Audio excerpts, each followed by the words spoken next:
கதை பெயர் மூவரின் நட்பு பயணம். ஒரு மழைப்பசுமை காட்டில் அழகான நீலக்குளத்தருகே ஒரு சுறுசுறுப்பான முயல், அமைதியான ஆமை, சின்னதான அயராத எறும்பு நண்பர்களாக வாழ்ந்து கொண்டிருந்தார்கள். மூவரும் சந்தோஷமாக விளையாடிக் கொண்டிருந்தார்கள். ஒருநாள் முயல் தன்னோட வேகத்தை பற்றி பெருமை பாட, காட்டுப் பாதையில் நம்மை மாதிரி யாரும் இல்லைன்னு சொன்னான். ஆமை மெதுவாக சிரிச்சு, எறும்பு ஏதோ யோசனையோட ஒரு இலை மேல் ஏறி நடக்க ஆரம்பிச்சது.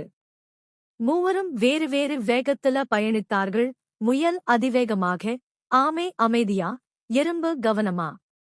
அடுத்த திருப்பத்தில் ஒரு ஆற்றுக்கு மேலிருந்த மரபாலம் உடைஞ்சிருச்சு.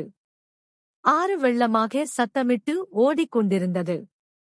மூவரும் அதை பார்த்து கலங்கினார்கள். அப்போ சின்ன எறும்புதான் யோசிக்க ஆரம்பிச்சது. ஒரு பெரிய கிளையை இழுத்து கொண்டு வந்தது.